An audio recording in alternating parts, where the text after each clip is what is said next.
Sir, really good to see you back here.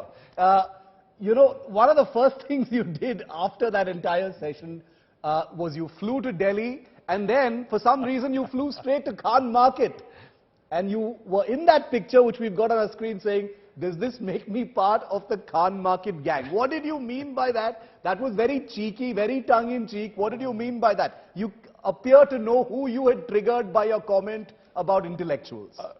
Look, thank you for having me on the program. And my first thing I did in Delhi was go see India Gate. Yeah. The very second thing was go to the Khan Market. I had to buy books, and everyone told me Bari Sons was the place to buy books, Yeah. and I bought a half a dozen books on Indian democracy. While I was there, of course, I've heard this phrase Khan Market gang repeated endlessly. And the truth is, I wasn't trolling the Khan Market gang. I was trolling my many new followers on Twitter. I appreciate all of you. You've been very kind to me. But when people say, Salvatore, you have to, thank you for taking on the Khan Market gang, I wanted to remind them, I'm a member of this gang. I'm a liberal international intellectual whose first priority in Delhi is to go visit a bookstore. Yeah. So I'm fully part of that gang. Yeah, I know you've received a lot of rude comments. You know, there have been some sober things that have been said in response to you. You know, the word triggered comes to mind immediately because you trended for a while on that day. Lots of people, you know, have said things like, who is this guy, this white guy who's come in from the outside to lecture us and tell us about our intellectual class? You know, how did you feel when you heard about that? You know, there was one tweet, for instance, from a senior journalist, Madhavan Narayanan, who said, "Who is Salvatore Babones? Why is he important? Why should his opinion or perspective matter over mine or yours?" Well, until 2 days ago, I made it a point of pride to answer every single tweet directed at me. For the last 2 days, that's simply been impossible. But many times I've had that comment, who are you? I've simply got that simple phrase, and I've said, look, I'm an academic, a sociologist, a comparative sociologist who is studying Indian democracy in comparison to other countries. I'm not an expert on India. I'm an expert on the rankings. Anyone can look me up. I have a strong publication record. You can read my books. My last book was named Best on Politics 2018 by the Wall Street Journal. That focused on American democracy. And this next book I'm working on now will focus on Indian democracy. Why do you think people reacted in this manner? Why did people, do you think, take it personally? The tweet that I just read out, Professor, that was pretty much similar to how many people reacted. Do you think people took this personally? Who is this guy? Why is he lecturing us? I don't know how you Or did it just, hit where it hurt? I don't know how you found the negative tweets because I have been unable to keep up with all of the positive The adulation, tweets. And it's been, look, it's very heartfelt. Thank you very much. Yeah. Look, it's perfectly reasonable for people to feel, how can someone come in from outside and give us this lecture? After all, I'm writing about people who've come in from outside to give you a lecture on India's democracy rankings. So I'm very aware of that, and I'm very sensitive to the thought that I might be taking sides, so to speak, in Indian politics, when I've just written a paper about the problem of Indian intellectuals using the rankings to fight their own battles here at home. I don't want to be on any side, and I've been gratified that I've received a lot of positive feedback from people on all sides of Indian politics, and not just supporters of the BJP or Narendra Modi. I'm thrilled that I'm talking to you here on India Today, not on a government TV channel, but on a proudly independent TV channel. This is the place where I'd like to be having this discussion. The fact that you called the intellectual class anti-India, that one line has gone viral, Professor. Sure. But the session itself was more nuanced. You took more questions. There were other things that you actually said. Do you think it's unfair that people have just focused on that one line, or do you stand by it and you say that, no, that is what I meant. That's exactly what I stand by? Well, I stand by it. India's intellectual class is, I think, at heart, or I can't say at heart. Let me say that again. India's intellectual class, in its public persona, is anti-India. In its public persona, in its heart, I'm sure they're very proud patriots. But when they go out into the public arena to talk about India, they're not highlighting, well, they're certainly not highlighting India's accomplishments, but more importantly, when they criticize India, as well they should, it's part of the role of intellectuals to be holding government to account, to be scrutinizing their own society. When they do so, they have not, again, as a class, they have not been doing so fairly and objectively. Instead, I see tons of evidence of intellectuals selectively attempting to present the worst possible picture of India in their international commentary. Now, that is a problem for all Indians, even for India's intellectuals. It's one thing to criticize where criticism is due. It's another thing to try to find a way to criticize even where criticism is not due. Does it surprise you, Professor, that this criticism, goes as far as to endorse descriptions of India as fascist, as a country that has moved to the extremes as far as right-wing ideology is concerned? India is routinely described as fascist in the international media, often by Indian intellectuals. Obviously, that's ridiculous. Everyone in India knows that's ridiculous. But people abroad don't know that that's ridiculous. So when my own president, Joe Biden, says that our election tomorrow is a vote on democracy, implying that if people vote against him, that's the end of American democracy, no one takes it seriously. Americans don't take it seriously. Indians don't take it seriously. The world doesn't take that seriously. Everyone knows there will still be an election in America in 2024, 2028. It's going on forever. Foreigners, however, don't know that that's true of India. People abroad are not closely following Indian politics. If all they hear about India is that India is a fascist country or a country on the verge of dictatorship or that the next election will be the last in India, they're likely to believe it. Why shouldn't they believe it? India's own intellectuals are telling them that that's true. Is that one of the reasons why, stories about, authoritarianism in India, the fact that there is extremism or fascism in India, is much more palatable to the Western press, newspapers in the United States, voices in the United States? Are you saying that's one of the reasons why intellectuals in India get more traction for their voices to be more heard in the West? Because that's the kind of India that the West wants to see? No, I don't think Western institutions want to see a negative narrative about India. What they need is an authoritative narrative. Western institutions don't understand India, and so they're looking for authoritative voices. But why do they use, why do only some kinds of voices, get play in those platforms? Well, they're using prominent English-speaking intellectuals who have a broad reach overseas, especially people who are involved with United Nations agencies or NGOs abroad, people who are involved with activist organizations, because these people are very engaged in Western debates. They're talking the language of the West in Western forums. Now, I want to emphasize, there's nothing wrong with that. Activists should be activists. That's their role. But they should also be honest. That's also their role. And I see a lot of compromises on that second half. You talk about this resentment about India's rise, Professor. I want to explore that a little bit. Where does this resentment actually come from? Is it racism? Is it colonialism? Is it Orientalism? Is it a mix of all of these things? What is it? What do you put it down to? Because the people you've been talking about, who you describe as intellectuals, are very much part of that conversation. We've seen the pattern in country after country, not just in India, that intellectuals want someone to speak for. Whether that's Marxists who want to speak for the workers, whether that's well-meaning activists who want to speak for the poor, whether that's religious reformers who want to speak for downtrodden religions, they want someone they can speak for. Well, if people can speak for themselves, that's a threat to the intellectuals who want to speak for them. A resurgent India, an India that's growing very rapidly, where people have found their own voice, where Indians are very capable and ready to speak for themselves, not just elite Indians, but ordinary Indians, Indians who don't speak English. Indians are more and more confident to give their own point of view, not only to the government, but to the media and to the West. The internet enables that. They can do it on social media. They can do it on blogs. They can get out there in the world. Well, that disintermediates the intellectuals who are keen to have someone to speak for. After all, if all you are is one person as an intellectual, you're not speaking for anyone, what kind of voice do you have? Very little.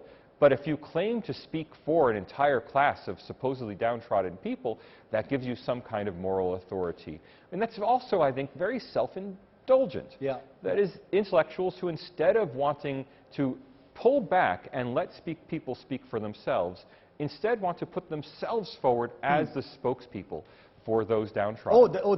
There's a great deal of my word is the last word. There's a great deal of cancel culture. I personally believe that liberalism is a rarity in India, and those who describe themselves as liberals in this country actually really aren't liberals. But you know, speaking about that self-indulgent aspect, and you know, there are many tweets. I'm going to put some of those tweets on our screen. We've got some from prominent persons, Shekhar Gupta and others, which we'll put on our screens for a moment for our viewers to read. But my question to you, Professor, also, while also acknowledging those tweets, and maybe if you want to respond to them, is what does that self-indulgence go down to? You know, is it about ideology? Does it go, you know, even closer to, you know, a person's personal views about Modi? Because, you know, if you boil it all away, many people believe that all of this boils down to a person's sort of hostility towards Modi and his politics. Is it that simple? I don't think it's that simple, because I think if Mr. Modi were gone tomorrow and someone else replaced him, it would be the same story. Intellectuals in general are very wary of democracy. My colleagues, I'm a sociologist, my colleagues in political science are always talking about the threat of quote-unquote mere electoral democracy or mere majoritarian democracy, as if the electoral voice of the majority were somehow inherently anti-democratic. Now, many intellectuals feel that way because democracy is threatening to intellectuals. I often put the exercise to my own social policy students. Would you rather live in a democratic country or in a country that had the policies you prefer? I would say roughly 2 to 1, elite Western students would rather live in a country where their own preferred policy is implemented than to live in a country that's a democracy. And this is, of course, why China, for example, has been very popular among Western academics, because they admire the Chinese Communist Party's so-called meritocracy, because the Chinese Communist Party puts on a pedestal intellectuals who want to have a direct say in how a country is run without having to worry about convincing people that they're right. Democracy is all about the people. The people are sovereign in a democracy, and sometimes they'll want policies that intellectuals find very unpalatable. One of the fault lines, Professor, in the global conversation about India, thanks in large part to some of these intellectuals you talk about, is the Hindu-Muslim issue. Of course. Where India is frequently portrayed as oppressive to minorities, to Muslims in particular. You did talk about this a little bit in your conclave session. I wanted to explore that a little bit more. Sure. Is this something that, again, that's sort of easy to process for, as far as a Western narrative and perspective is concerned, that India is oppressive and is antagonistic towards Muslims and minorities in general? Is that just an easier story to sell as far as India is concerned, and that's why it's easy to demonize India in this manner? It is an easy story that is ripe for facile analysis. When you dig a little deeper, you find, of course, as always, a much more nuanced picture. So in the Pew Global Research Center, in its surveys, Pew is the best survey research organization in the world. It's the platinum standard for survey research. They found that in 2019, 19% of India's Muslims voted for Narendra Modi and the BJP. Now, that's in a country where only 49% of Hindus voted for Narendra Modi and the BJP. So the Muslim vote share, while well behind the Hindu vote share, was still very substantial. Now, let me put that in context. Fewer than 10% of African Americans vote Republican. The Republican Party in the U.S. is not racist, whatever you might hear on television. It's just that the African American population is what you might call a vote bank for the Democratic Party. Well, Muslims are less of an anti-BJP vote bank in India than African Americans are in the U.S. Is there social exclusion of Muslims in India? Certainly, there seems to be social exclusion. But everybody I talk to in India, whether they're aligned with the BJP or they're aligned with Congress or with another opposition party, everybody wants to see the social exclusion of Muslims reduced. I haven't met anybody in India, I haven't read any well-published, I haven't met any prominent Indian writer who advocates for greater social exclusion of Muslims. Now, we all have different ideas of what is the best way to improve social inclusion. Should it be through special policies that identify members of a minority and promote them, affirmative action, as we call it in the U.S., or should it be through completely blind, uniform civil code and uniform institutions that make no distinction between people of different religions. Those are two different approaches, but they're both, and I stress this, they are both fundamentally liberal approaches to a problem that everyone agrees should be solved. Two more questions, Professor. One, you know, when you spoke about the intellectual class and called them anti-India in your conclave session, it was taken to mean that the intellectual class after 2014, after, you know, Narendra Modi became the Prime Minister. Is that what you meant? And if you did, what exactly changed? How could things change so suddenly? It is, after all, the same intellectual class. The intellectual class has been consistently, and here I want to stress the class, not every individual, but as a class, Indian intellectuals have consistently romanticized a poor India in which they are the people who speak for the country. Now, that image is inconsistent with the 21st century modernization of India. It's long gone.